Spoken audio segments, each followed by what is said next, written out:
Hey people, Sseth here. What's the most painful human experience? Many would say childbirth, but that only produces 48% of the pain of being an immersive sim fan. This is a cursed genre. Anyone who attempts it dies. Looking Glass, dead. Troika, dead. Ion Storm, acquired. And Arcane is currently decomposing in a corporate merger. But before that, they put out a masterpiece. I know, this was news to me too, so why have I never heard of it? Peggy 18. Because of a name, that is, Prey.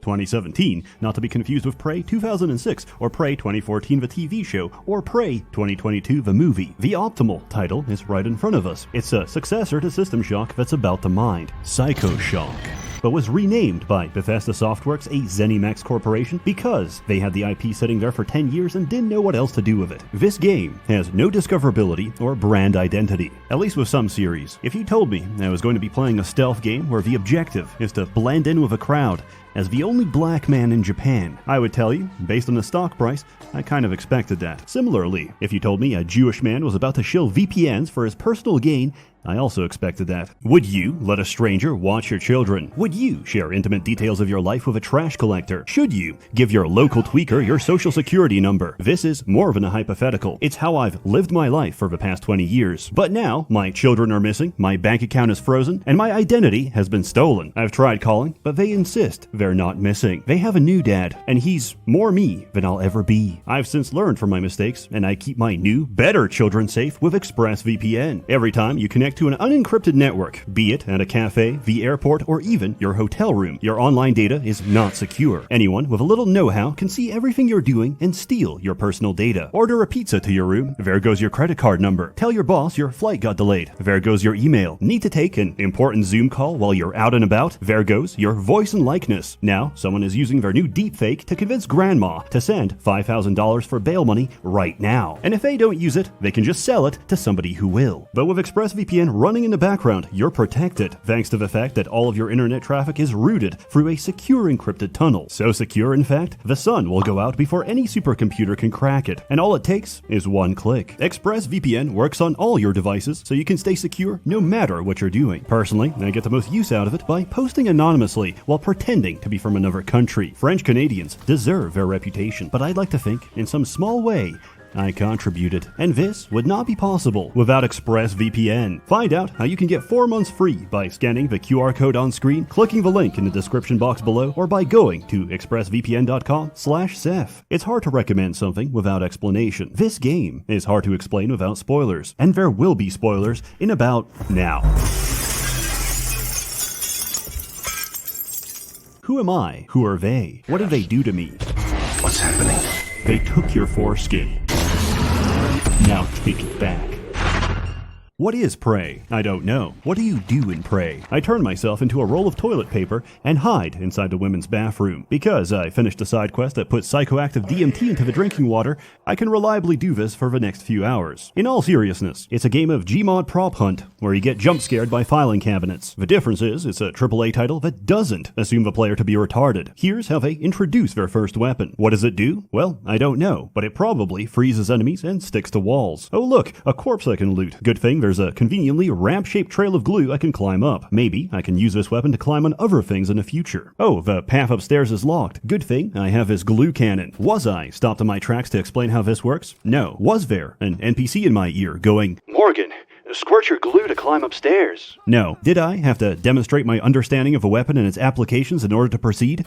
No. The entire game is like this. It presents a number of obstacles, gives you tools to conquer them, then stands back and lets you figure it out yourself. Ultimately, this isn't complicated, but I have to give praise, because video games are a lowbrow field designed for knuckle draggers. After a solar flare knocks us back to the Bronze Age, they will return to their rightful place, plowing the crops. And I will be a low-ranking overseer, until I succumb to typhoid, only to be replaced by a taskmaster twice as cruel. I have no illusions that the peasants will forget me, but in their mind, they will hold the vague idea that things used to be better. But I digress. You are trapped on a space station full of Redditors who say, "Oh my science," when they see Darwin claws evolving down the chimney, the heaviest weapon is a shotgun, and aliens are eating everyone on board. The glue gun being the first weapon is a message. This isn't a game about blasting everything in sight. Well, actually it is, but first I hot glue them like a Toho figurine before bashing them with a blunt object. It's a game about using your brain, and everyone else's brains too, by injecting them directly through your eye socket. This is what the station is designed to produce, outside the jurisdiction of any pesky laws. The neuromod. The brain is the ultimate pattern recognition device. If it sees a pattern, it forms a new pattern of neurons. Thus, it is a physical reflection of your memories, experiences, and skills, represented by trillions of connections between billions of neurons. With neuromods, we can copy the physical brain structures responsible for individual skills and paste them directly into the brains of others. I can map out Epstein's brain, inject it, and be very confused as I recognize every Mossad agent on a first-name basis. Turns out, you can also give people abilities that aren't on the human skill tree, like telekinesis, or fireballs, or the ability to morph your body to mimic any small object. How is this possible? In short, Kennedy survived his assassination, and now, because of a misplaced bullet, we're farming aliens from a Soviet satellite. Aliens with magic powers that eat and digest consciousness itself. What could possibly go wrong? Neuromods are this game's upgrade system. You find, craft, and spend them to unlock new abilities of human or exotic origin. The game discourages you from taking too many alien abilities by warning you that past a certain threshold, the station's defenses will identify you as a foreign body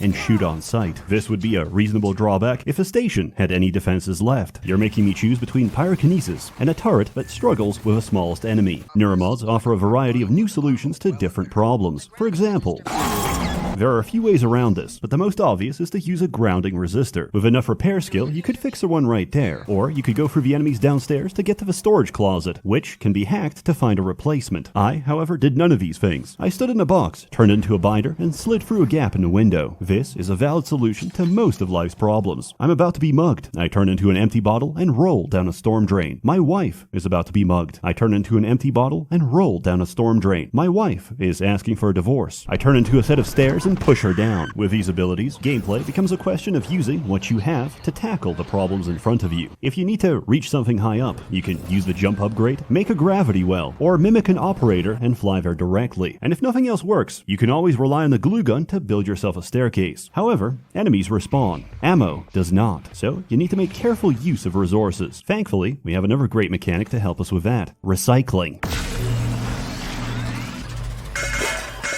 Any item can be dropped into the recycler and broken down into its constituent matter. This can be fed into a fabricator to 3D print any schematic you possess. This solves a major issue with survival games. When you have limited resources and tough enemies, you're encouraged to make every bullet count. But with a variety of ammunition, you feel the need to carry every single weapon and overload yourself in the process. Recycling fixes this by converting items you don't use into items you do. Normally, games achieve this by letting you sell equipment, but then designers completely lose control of the player. How do you stop someone from shooting everything and encourage them to experiment if they've already sold all the fun toys for more shotgun ammunition? Well, there's 4 types of material, so items are limited by their total availability. You can't just print one thing. You have to make a conscious choice between different munitions. Okay, now that we've covered recycling, you have enough context to understand my favorite item in the entire game. Instead of a regular grenade, Prey has the recycler charge, which creates a spatial vortex that sucks everything in and recycles it. This includes every single physics object you see. This is the beginning of my descent, because the moment I get hold of a recycler charge schematic, I stack everything I find on a single floor. I take Materials Expert to get 20% more recycling yield, and implode everything so hard that I print 6 more of them. From here, I go insane, and farm every single fab material and craft infinite neuromods, until the schematic DRM kicks in, because the game needs a side quest to pause my power fantasy before I resume and craft every single neuromod and unlock every ability in the game and break everything forever. I love a good sandbox. Put me inside one, and I'll have those kids paying protection money before recess. I can glaze this game all day, but its biggest weakness is the enemies. All you get is Black Blob and Robot. I guess the budget had to go somewhere. Look, I understand the narrative importance of a 3-hour cutscene where Alex Yu jerks off and moans in the shower, but halfway into it, when the steam fogs everything up and it's just his ass print against the glass, I really caught myself thinking, could we have an extra alien, please? At least the predominant blob we do get is so interesting, it almost makes up for it. Our perceptions are geared towards ignoring background objects. Mimics abuse this by turning every physics object into a potential ambush. If you get too close or try to pick it up, it'll kill you. They're not as deadly as the rest, but they do give you a healthy dose of paranoia. Oh, why would there be 2 trash cans? Never mind, I think I'm actually retarded. They're fun to fight. They make every environment an interactive clown show, where I preemptively attack every piece of furniture. From the security footage, I'm just a man fighting my demons, and no one can tell who's winning. That is, until you get the psychoscope and upgrade it to scan mimics, removing your suspicion and replacing it with a compulsion to press Z every few seconds. This might sound annoying, but the trade-off is incredibly cathartic. Each time I execute a mimic, I get a muscle memory. It's like I've done this before, and I think I was good at it. The sad thing about mimics is that they're only capable of imitation, so there's no way of knowing if they're really a blob or if they're just conforming to expectations placed on them. Phantoms are humanoid shapes that repeat random phrases from their former host. Thankfully, this game was made before the conception of brain rot. Imagine the primordial fear of hearing the words Livy Dunne, rizzed up baby gronk, before being torn apart by your fellow crewmate. Normal phantoms are very normal, in a sense that normally they'll kinetic blast your health bar within seconds. They also exhibit an anxious, preoccupied attachment style, because the moment they spot you, they tweak out and reappear in front of you. Etheric phantoms blip around at high speed so they can no-clip and smack you in the face. If you try to fight back, they split off into 2 copies and blip around faster each time you hit them. Luckily, the Q-beam doesn't cause damage. It only excites particles until they explode, at which point you should clear the area, because even in death, this thing will still try to kill you. Thermal phantoms walk up and cook you instantly. Forget immersion. They exist to gaslight you into thinking there's a strategy for their element. There isn't. Despite being a fire extinguisher, the glue gun is actually worse against thermals. Voltaics are the worst, because they do everything listed above and fry all of your electronics. The only answer to the phantom question is analog firepower. Mimics reproduce to become weavers, which float around, turn crewmates into phantoms, and spit out cystoids when threatened. Not that you'd notice, since if you pop their shield, congratulations, you're having a seizure. Lore-wise, they're very important. In gameplay, they're just annoying, and in my case, they still terrify me. Once, I went outside the station to explore in zero gravity, drifted towards the shuttle, and alt-F4'd the game, because my screen glitched and my character started screaming in the vacuum of space. This isn't a horror game, but getting jump scared without sound at 2 a.m. in the morning can make a grown man crinkle in his diapers. Telepaths mind break everyone around them into walking landmines. Knocking them out will break the telepath's influence and save a human life. But remember, every survivor is a lawsuit waiting to happen. You need to kill or incapacitate their victims before attacking them. But even on their own, they can spam homing projectiles and block your abilities. However, this is the perfect time to explain why you're immune to their effects. The psychoscope. Scanning different aliens with a psychoscope lets you unlock their abilities. There's a huge variety, they're very fun, and none of them matter whatsoever, because the telepath has the best one in the game. Psychoshock is a 10-second nullification of psionic abilities, which works on anything and everything in the game, and unlike the null wave transmitter, it is virtually infinite. Does this diminish the experience? No, not at all, because technopaths exist. Choosing Typhon powers over being friendly with station security is no longer a dilemma, because technopaths will hack your operators and possess your turrets. In ancient Greece, Pericles built the brazen bull for Phalaris, only to be cooked by his own torture device. I can't help but feel the same way, as I'm shredded to pieces by the same turret I repaired 5 minutes ago. Good luck killing them, because whoever designed an enemy weak to EMP forgot to consider that flying makes them very resilient to EMP. This, like many interactions, is never explained. For example, the mimic ability. You buy the level 1, turn into a coffee cup, clap your hands, then never use it again. The description implies it's for stealth, but this is a trap written by the aliens to trick you into thinking that's all there is to it. Unexplained fact number 1. You can cast other abilities while mimicked. If someone thinks you're suspicious, obliterate their concern. Unexplained fact number 2, you don't take damage unless you're attacked. As we all know, fire has no effect on cardboard. Levels 2 and 3 let you mimic turrets and operators, but they suck, so why would you ever do that? Because of unexplained fact number 3, your mimicked form has its own health bar. Once that's drained, it just kicks you back into human form. In other words, you do not take damage while mimicking. All of this would have been really nice to know, like 100 hours ago. The process of making a phantom isn't perfect, and sometimes they come out wrong. If you start hearing spooky music, or you're suddenly crushed against the ceiling, there's a poltergeist nearby. Where is he? Let's find out. If you're bad at fighting something you can't see, then my condolences. There's a lot of ways to deal with them. You can throw around physics objects, cover them in glue, use the landmine setting in a recycler, or just bump into them. They're incredibly fun to fight, and there's only a couple across the whole game, so you're never expecting it. Your progress never goes unnoticed, and there's no greater flattery than an alien designed specifically to kill you. The Nightmare forces you to spend the next 3 minutes of your life playing Alien Isolation. He's big, he's intimidating, and he's also too big for most corridors. My fright and suspense has become joy at the notification that I will be harvesting enough exotic material for 2 full neuromods in the next few seconds.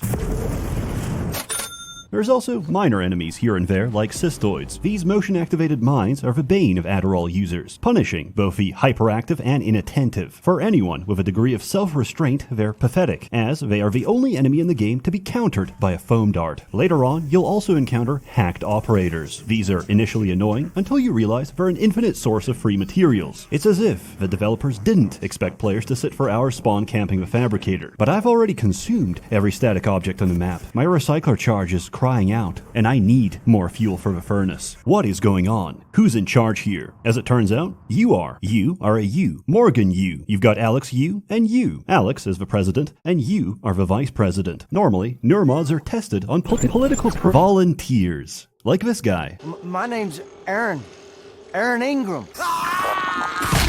However, they had the foresight to know that creating an army of superpowered convicts would be a bad idea, so you've been testing them yourself. However, since neuromods are a modification of your physical brain structure, you can't just take one out and try again. You have to physically reset your brain back to when you first installed it, memories included. The simulation lab was designed to keep you in a perpetual loop of testing by having you relive the same day of your life over and over again, without having to catch you up to speed each time. This went on for many months, but now the aliens are loose. Everything's going to shit, and the vice president of the company is currently a 2-ply sheet of toilet paper. And through all this, your brother insists he can get the situation under control. I wonder who I should trust. My brother, who trapped me in his personal goon cave for a year? The voices in my head? Or the voices that used to be in my head? I think we should hear him out. I think we should destroy the station to stop the aliens for good. I think I saw a filing cabinet over there. Add it to the pile. The first half of the game plays out the same as System Shock. If you replace Shodan with a concerned family member who is genuinely trying to stop you from hurting yourself after your needle-induced brain damage. You try to go somewhere, Alex stops you, you find a workaround, and repeat. Along the way, the game demonstrates a profound respect for your intelligence. Nobody calls to give you puzzle hints every 5 seconds, or to chastise you for your decisions. And yet, there's still this feeling I can't shake. Like I'm being tested. Watched. We're losing him. The circumcision scar. It's opening back up.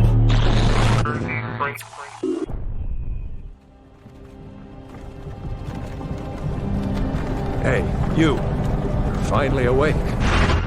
Between the trolley problem, feeding convicts to aliens to make neuromods, and whether you consider these people as survivors or corporate liabilities, there's a clear theme of utilitarianism throughout the story. Is it moral to feed people into a blender if the resultant smoothie would improve the lives of countless others? With that in mind, you'd expect the game to present a series of hollow, cliché choices to trick you into feeling emotional investment. Oh no! My Congolese cobalt minds are failing. Obese American cannot watch TikTok on Chinese vaporware phone. But if I send in more children, I will not have enough militants for my child army. What do we do? In the cafeteria, you'll find a telepath controlling an army of brain slaves, and one guy hiding from them in a kitchen. Will Mitchell. And I don't know about you, but something seems off about this guy. Maybe it's his orcish demeanor, or the way he clearly makes up a fetch quest for you on the spot, or the way he looks in his transcribe icon, or the way he doesn't recognize you, despite having a picture of you in his room, and you being on first-name basis with half of a ship, or the explosive stockpile behind him, or how you can hear him break something just to give you another fetch quest to do, or the fact that he's immune to mind control, and the only other documented case of this is a test subject who stockpiled explosives and escaped, or the fact that Will Mitchell reads as dead on the tracking bracelet system, or the color of his suit being red, despite suits being color-coded with red meaning executive, or the way his suit is near identical to Alex's.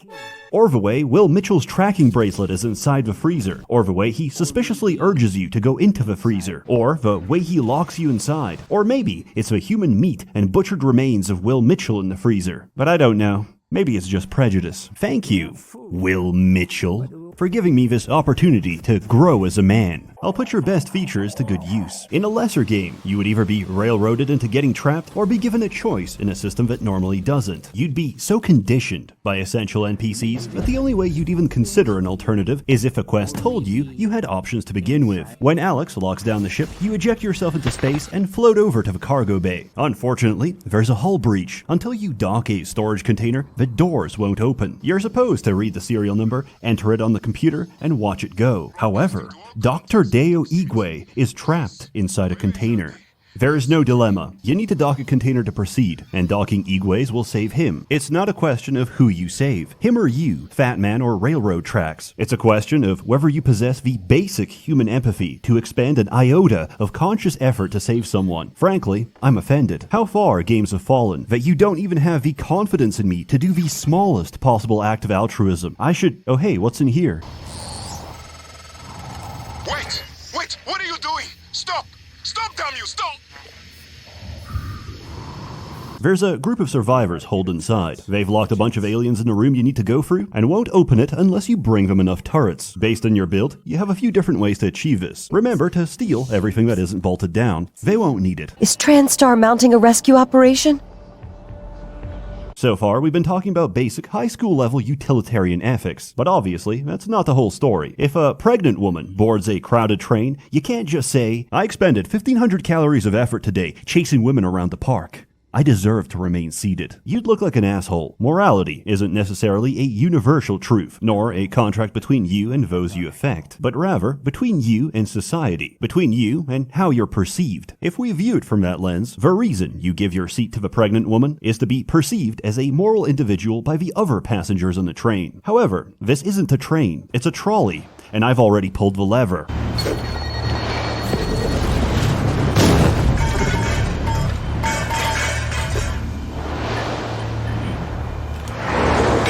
Main quest dilemmas aside, there's a few side objectives that require going out of your way to help someone else. For example, your old girlfriend is dying of paraplexis, which is a completely made-up condition, and she actually just swallowed a peanut. She told me to leave her behind, to focus on saving everyone else, and I followed her orders. As Einstein famously said, "When a black queen speaks, I listen." Then I came back and found out there's no timer because she's completely fine. So I ventured out into the cold void of space, retrieved her EpiPen, and brought it back. Within a narrow time window of whenever I felt like it. The aliens may have killed half a station, but the real winner of today is humanity.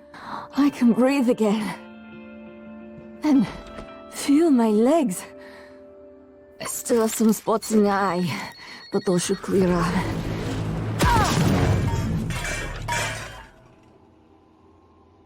Alex has been gaslighting, gatekeeping, and girl-bossing me since day one. He bullies me with his bulbous form and childbearing hips. My pattern-seeking brain is screaming for him to be the villain. He even does the whole "I'm not a bad guy" shtick. However, he's not lying. He is on your side. It's just that your brain's been so thoroughly scrambled that nobody knows who you are anymore. You had your memory wiped over and over and over again, and every time you did, you came out slightly different. I feel great. I should kill myself. Why do I have an AO free account? And why do all my bookmarks lead to the same /fiction where Dumbledore impregnates Dobby? This raises an interesting question. You may have started each loop the same, but the brain is not a static organ. We're shaped by our experience, and after a memory wipe, your life is always different, leading you to develop subtly different personalities each time. So, are these the same person, or are they different people? If you make a decision, and then erase all the memories leading up to that decision, was it still you that made it? Can you be held responsible for it? Be sure to let me know. I'm theory crafting a new DUI defense. If I don't remember it, neither should the judge. Ultimately, this useless hypothetical is up to you, as is the larger question of what you're going to do about this whole mess. Do you work with Alex to study the aliens and develop a way to neutralize them? Or do you trigger the station's self-destruct to stop any possibility of them reaching Earth? Personally, I'm getting the fuck out of here. We failed. This isn't the one. Start over. If you got that ending, you may have spoiled yourself on the big twist. You aren't Morgan. Morgan's dead, as is the rest of the world. You are an alien that's been neuromodded to feel empathy, but they have no idea if that even works. So the entire game has been a simulation of Morgan's memories, designed to see how you'd behave in their shoes. Now, I know this sounds like a cliche, but trust me, it isn't. It was all just a dream. Sucks because it strips a story of any meaning. You are all but told, alright, show's over, now stop thinking about it. And you do. For a twist like this to be good, it needs to add more meaning than it removed by revealing that everything was fake. And it does. You're not being evaluated for how good of a person you are. You're being evaluated to see if you are a person. If the implanted mirror neurons have bestowed even a shred of humanity upon you. Did you help people because it was the right thing to do? Or because it would help your own survival? It's a much better lens for analyzing player actions than the standard good boy points. Recycling every single person you see might not be good, but nobody knows what these things are capable of. For all we know, summary execution could very well be the appropriate containment method, so they're not interested in what you did, so much as why you did it, which can be gleaned from the aggregate of your decisions. If you only help people because they'd be worth more alive than dead, then you wouldn't have bothered to do their personal missions. So, naturally, the best thing to do is to take every moral action, prove at every junction that you know what it means to be human, and then kill everyone anyway. Thank you for this new, indomitable human spirit. I'll put it to good use. In my headcanon, which is objectively true, the experiment succeeds.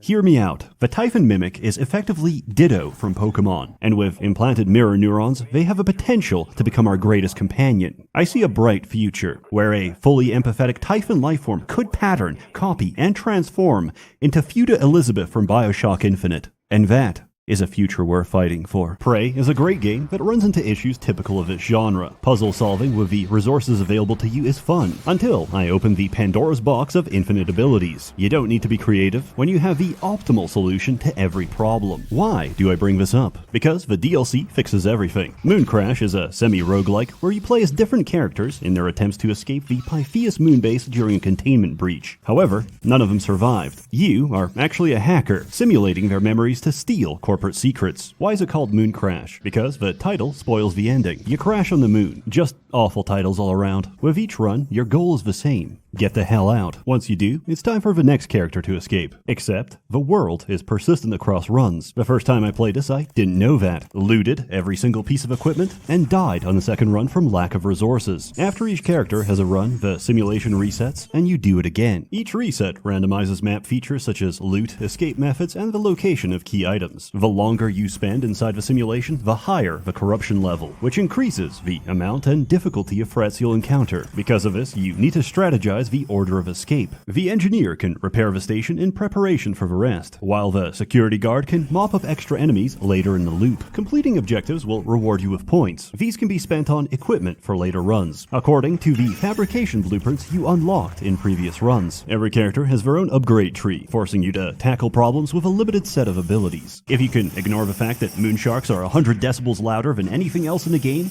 and designed purely to blow out your eardrums, I think you'll enjoy the extra content. In summary, Prey is probably the best game Arcane ever made. I can't recommend it enough, because games like this are rare and unprofitable, versus the mountain of slop that executives produce for greater margins. An industry always caters to its consumer. It's just in this case I find myself increasingly agreeing with Talmudic rabbinical teachings. The consumer truly is domesticated cattle. If you're interested, enter code ABYSSALEXU to get 90% off on GOG for the next week. It's about $3, it's DRM free, it's literally cheaper than piracy. As always, more content to come, so stay tuned. A warm thanks to the many members of the Merchants Guild generously funding and bankrolling these videos. You're all truly wonderful. Have a good one. I promised you my arming cake. All I ask is you hear me out first. And you can blow Talos 1 to pieces if that's what you think is best. I don't think you'll do it. I know. Because I used to think we couldn't be trusted to play with fire without burning the house down. But you convinced me. You showed me anything was possible, even if the price was steep. That part of you